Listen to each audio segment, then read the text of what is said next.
So congratulations on your new role, ready to be the musical director of the Royal Philharmonic Orchestra. What does that mean to you? Thanks a lot for congratulations. To me, it means a new chapter in my life. To me, it means a big move to London, obviously. And to me, it means a big honor and big responsibility to be at the helm of such an important organization in the music world and to help the orchestra to achieve new horizons in their life, to bring the new waves of excellence into their incredible concerts. So what does that role entail? This role entail, obviously, definition of the core repertoire, creating the projects, creating the pieces of music, literally, or defining the pieces of music we will perform. A lot of rehearsals with orchestra and improving the orchestra, as it is endless process. And I think in the broader terms, to be a representative of the orchestra for the public in many ways.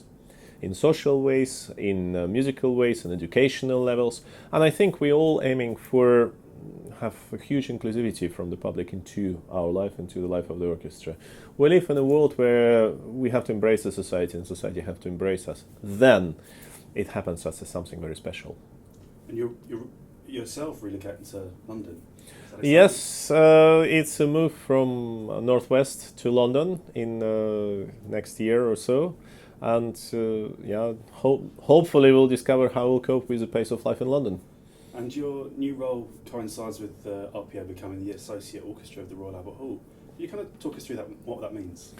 We are very glad to be here in Royal Albert Hall more present and more often than I think any time before.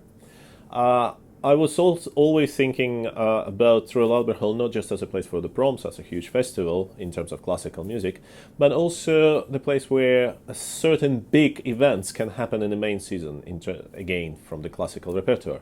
It's an incredible building and it's an incredible venue for the special repertoire. That's why in the first season we're bringing 3 Mahler symphonies. That's why we're bringing a lot of performance, a lot of choirs, including the 8th Symphony, which we will be not too short of 1,000 performance, which will be a joint project between the Royal Liverpool Philharmonic Orchestra and the Royal Philharmonic Orchestra and several choirs.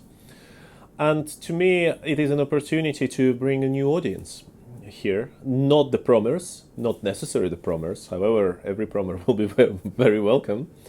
The audience which probably would never come to such events. So for me, it is a special place where I have been for many years now, and for me it is an opportunity to even enlarge the presence of the orchestra and the horizons of music here. Do you remember the first time that you came to the Royal Albert Hall? I remember the first time, it was in 1990 when I was a boy singing in a choir. I think Peter MacDonald was conducting the choir at the time. We were on a relatively short trip to London. And since then I remember the grandeur, obviously, of the place, but I've been since many times, and it's always a pleasure to be here. How does it feel to step out on stage as the conductor, as the main guy on the night? You always have a lot of inspiration, at least me. So you get really inspired by the venue, by the hall, by the piece of music, by the verve of the orchestra, and I'm always coming with extremely positive mood into it. Even if the piece of music is tragic, which happens quite often, this is still something what is important for the people to whom I'm doing it. I think our main goal, our main task, ultimately, as any classical orchestra, any classical musician, to make the life of the people around better, emotionally more fulfilled. Probably some of their internal thoughts will be released. Some of the unanswered questions will be more easy to understand. It's emotional and intellectual experience to be at a classical music concert, which nothing can replace nowadays. So for me, if every member of audience or majority of audience will wake up next morning and feel that their life became a little bit better, a little bit easier, that's probably the main goal. And that's what I always remember while walking on stage. And the RPO itself they've performed here over 1,500 occasions, and they've done film screenings and popular classical and rock and roll and pop collaborations. Does that excite you to be part of an orchestra that does these kind of bold projects? RPO has a very diverse repertoire, and they really like to play different music. To me, of course, to have orchestra who feels in Royal Albert Hall at home and to perform here is very important. Now, for many orchestras with whom I was coming as a guest orchestras here, it is a big venue, and the first time people coming here, they feel, wow, what a shock, how can we perform for all this amount of people? To work with orchestra who knows ability of the whole, who knows how to play here, it is very, very important, but I still think we can improve, we can play even better. And of course you performed at the Proms on numerous occasions. As an institution, what does the BBC Proms series mean to the classical music world? BBC Proms, it's the biggest and largest classical music festival in the world. For years, it was almost like Olympic Games every year in London, which were bringing all the best musicians and all the best orchestras from around the world.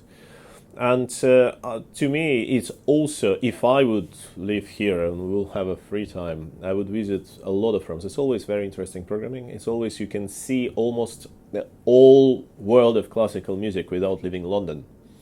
So it is a great tradition. It is probably the most known and most respected festival as well. And long it will be.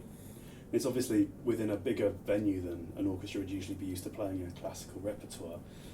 Do you have to, are there special adjustments that you need to make as a conductor to take into account playing a hall this size? I think, of course, but it's in any hall. In any hall you make an adjustments to the orchestra play, and here in Royal Albert Hall I think the most important is the right repertoire. Again, it's a great venue for the large amount of performers and for certain type of music like Mahler symphonies, for instance. And it is quite tricky to perform here some chamber music or smaller repertoire just because of the size of the place. So to me, it's of course musical adjustments, but most importantly, it is about choosing the right repertoire. So 2021 is a big year for the Royal Albert Hall and the RPO. 75 years of the orchestra, 150 years of the venue. They're twice of age, isn't it? Are you excited to be a part of these birthday celebrations, and what can we expect? I'm very excited to be part of the birthday celebrations of Royal Albert Hall and of Royal Philharmonic Orchestra. Of course, it will be celebratory season. There's plenty of plans, a lot of them already in stone, a lot of them cooking. I can't open them, obviously, right now. But I'm so much looking forward into the season. I just finished the 100-year celebration in Oslo with Oslo Philharmonic. We finished actually here in London in Barbican. And to me, to be part of the history and to bring the best of both of Royal Albert Hall and Royal Philharmonic Orchestra into the special year, it's one of the main tasks and one of the main joys. So you're excited? Extremely excited.